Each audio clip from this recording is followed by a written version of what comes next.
DB official says, can little d, little co, little e be considered a platinum? It's not considered a platinum, it is a platinum.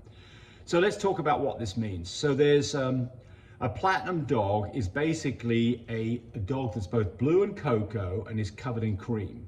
So the problem with platinum dogs is you cannot tell what they are without a DNA test or knowing their parentage, because little e dogs, cream, they all look the same. I mean, cream can come in different shades, all the way from apricot to almost white. But the problem with cream is it's like dipping a dog in white paint. You took a lilac dog, little d, little co, you dipped it in a bucket of white paint, pulled it out, let it dry, and then asked the person, what color is that dog? You don't know, because the color is hidden behind the cream. So, but don't get in the mistake of thinking that cream is a dominant gene. It's not. You have to have two copies, but it does cover up everything else there, including merle. So, and tan points and all these other things. So always, to my knowledge anyway, little e dogs are cream. Yeah, little e dog that's also pied, you might see some variation in that. I have seen that, and I'm not sure quite how that works. But anyway, let's just talk about this for a moment, platinum dog. So if that dog had been little d, little b, that would have been an Isabella. And if it had been covered in cream, it would be a platinum Isabella. And if it had been little b, both versions, that would be a new shade. So there you go, little education on platinums and Isabellas and new shades. Mr. Arredondo says, my dog is shivering. Her temperature has been between 99.5 and a PG is 5.5. What's your opinion? That you need to be careful. That's my opinion.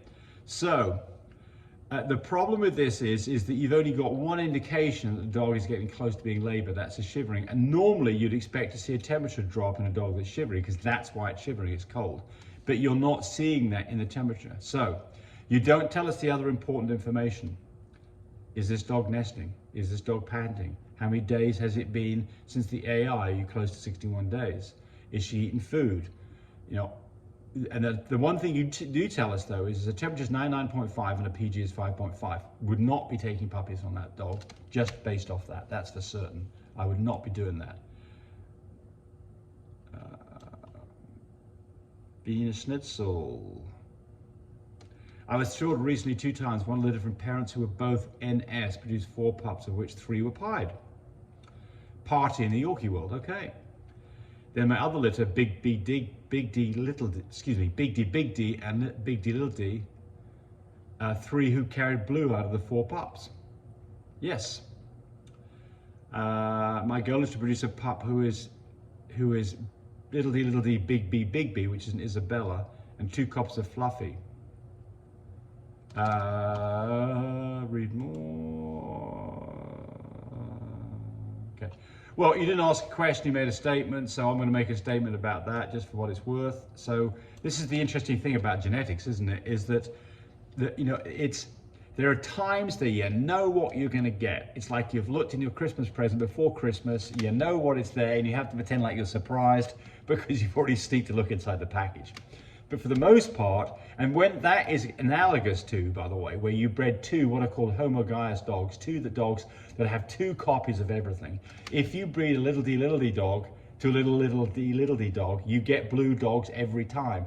I mean, you could have platinums and lilacs in there because of other colors, but the point here is every puppy ends up being little d. No argument here. But if you breed a dog that has only 1 copy of little d to a dog that has 2 copies of little d, then what would you expect to get? Well, you'd expect to get this dog always throws out little d, which means every puppy has to have a copy of little d. This dog only throws out the little d half the time. So you'd expect on average to have half blues and half blue carriers. But it's like a coin toss. You toss a coin, are you going to get a head or a tail? There's no way of knowing. Will you get 2 heads in a row? There's no way of knowing, but there's a probability associated with that, which is 50%. If you throw a coin 10 times, what's the chances that you get 10 heads in a row? Very unlikely.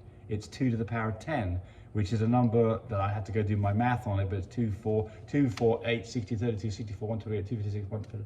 It's 1 in 1,024 times that that would happen. Very, very unlikely. But just like winning the lottery, it can happen. So, you know, you can get a litter with all girls in it, good for you. You can get a big litter with all boys in it, not so nice in my opinion, but it happens. How are we doing time? What's we doing fine? Well, similar thing coming up here with New Jacks. I have a fluffy carrier twice their age and a half their size. I don't know why she's so small. Well, age doesn't have anything to do with it, right? So the age of a dog doesn't affect their genetics profile. So you can have a dog that is a year old and a dog that's then 10 years old. You'd expect it to produce the same profile of puppies. There's no difference in its genetics of a dog doesn't change as they get older. I mean, that's not exactly true because you can get some bad things in the genetics that can come up, I guess. Well, no, that's not even true. No. So, no, the only thing that happens with age is that the dog's less likely to produce a litter because it's getting to the point where the engine's kind of, he's seizing up and getting old. But then on terms of size, you've got two dogs, a small dog bred to a big dog. What do you expect to get? A profile of dogs that range between those two sizes because there's a genetic influence in both. This dog has some genes for small dogs, but it doesn't mean they're all genes for small dogs because it had some big grandparents back there that's in its genetic profile. And this big dog generally has genes for a big dog, but it also has some small parents and its grandparents in its profile. So this means that you get this mix of dogs that you really don't know what you're going to get until you do it. And an interesting thing on this is if you have a decent sized litter and you get a variation in sizes, if you do that breeding again with another nice litter, you'd expect to see a similar pattern of sizes, but it's not guaranteed. I have a dog called Johnny Cash. He's a full coated, thick, beautifully coated, double A recessive full fluffy. He's a bit on the big side, 28-pound dog. But he has historically thrown small puppies. So there you go. So it doesn't mean that I'm going to guarantee that he's going to throw small puppies because I can't. But I can talk about historical evidence and anecdotal evidence that says that he in the past has thrown litters of small puppies. And so based on that, I think it's likely he'll do it again. But it's like the towing costs, you just don't know.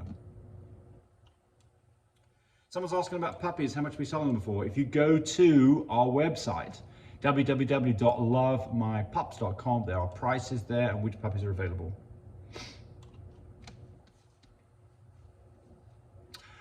Linda Day, I would like to know if I bred a lilac tan-pointed dog to a basic non-carrying dog if I'll get any lilac puppies. No, you will not. So remember that on all of these things, except for Brindle and Merle, both parents have to have a copy of the genes you're interested in. So if you want a blue dog, both dogs at the very least have to have a copy of the dilution, the D gene.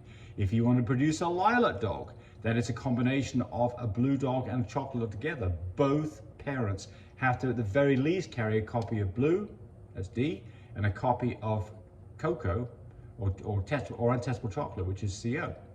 And if both parents don't have that, you're not getting a lilac out of it ever. So I get lots of times that people say, I've got this dog and I really want to produce chocolate dogs. And the dog doesn't have any chocolate genes at all. And it's hard to get across to people sometimes. You are not getting a chocolate dog. It doesn't matter what dog you breed to. You can breed to the most chocolatest dog in the whole world. Say Hershey, you're not getting chocolate dogs out of it. You've got to have genes on both sides unless it's Brindle or Merle.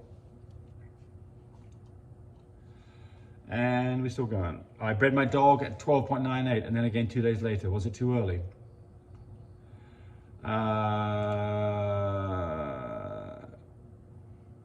So the answer to this is on a fine care machine, yes, 12.98 is a little early. I like to do my first breeding on a fine care on a 17. I like to breed 2 days later and then check the progesterone level and make sure I'm in the 20s. And if you do that, you very likely have success. The problem you've got here is just because a dog got to 12.98 doesn't mean the next day it was up higher. 12.98 is early by probably a day, but some dogs get to 12.98 and the next day they're at 8. The dog's not getting pregnant and he didn't know it. And he thought you were very disappointed when he found out that the dog was going to get bred.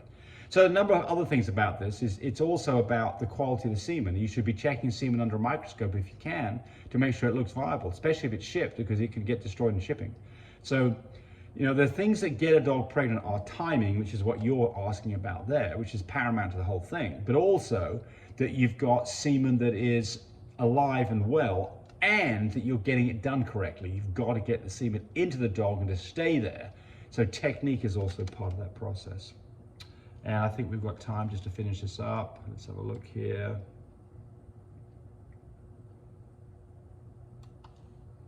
I'm trying to find Bina Schnitzel. I'm trying to find a video talking about worming regime. So we'll talk about worming here real quick. So when do you worm? So we worm with fenbendazole or Safeguard. Very safe wormer. It's a goat wormer. It's a kind of a white milky product. We do that on pregnant dogs. Before they AI them, I like to make sure I'm up to date with my wormies. If you're not up to date with your wormies, worm. No vaccinations on any dog that you are about to breed or is pregnant. Don't do vaccinations. No prednisone, no steroids. That will abort litters. But then we do another worming. And by the way, for Safeguard, it's a 3-day product. You do it for 3 days.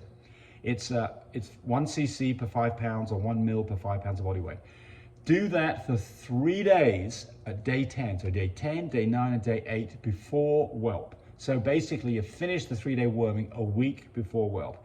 Start the whole process again a week after whelp. So day 7, 8, and 9, you do another worming on the backside of the whelp. Very, very safe stuff.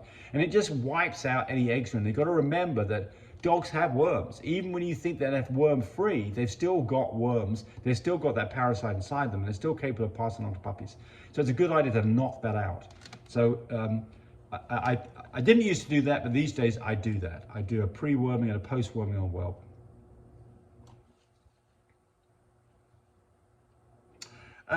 Chad Retz, I've noticed I've got a 7-month-old puppy that's got 4 pairs of canine. Is that normal? Don't know. But I mean, look, just like human beings, some people have extra teeth in their mouth, some people have missing teeth in their mouth, not just because they've got pulled. So same thing with dogs. So no, I don't think it's normal, but I don't think, and again, honestly, I don't know whether you've got incisors top and bottom on I think you do, actually, because I've got an incisor on top and bottom. No, I think you do have two incisors on both sides. Somebody will chime in and tell me whether I'm right or not. No, I think it's normal to have 4 incisors, actually. Yeah.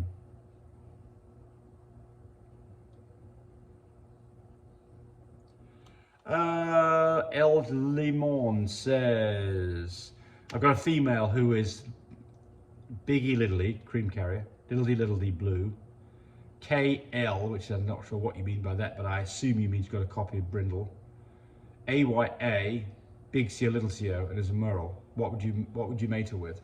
Well, I would mate her with a non-brindle dog. I would not mate her with a Merle, so those two are out. No brindles, no Merles. That's a definitive, absolutely don't do that. And then what do you want to do out of this? Well, you've got A there, so you can either go with an AA dog and get solid colors, or go with an AT or an ATA dog and get a mix of tan points and solid colors. I would go with a blue dog for sure, because the dog's little d. I would go with a lilac dog, probably little CO, and get the chocolate out of it. And you could go with a platinum dog, because you've got a big E, little e, and get platinums. If you went with a platinum dog, you'd expect to get 1/4 platinums. If you went with a lilac dog, you'd expect to get 1/2 lilacs. If you went with a blue dog, you get all blues. So those are your choices. Lawrence Brown, I have a fawn-pied male. What colors does he carry? Well, Animals and Edits will let you know. So the answer to this is we know he doesn't carry brindle. We know that he is AYAY, possibly AYAT, and we know that he's SS. That's all we know about him. He could carry single copies of blue, cocoa, testable chocolate, cream, tan points. We don't know about any of those things. So you've got to do a genetic test to find out. How do you make a muzzle for a puppy? Well, if you want to make a muzzle, an easy way of doing this is to get a pair of pantyhose, cut the toe out of the pantyhose, pull it over the head, and then tie it in the back. That will make a muzzle. Much harder to do on a flat-faced dog, of course, because you don't typically need to muzzle flat-faced dogs. because they can't bite very well, but you could still do it.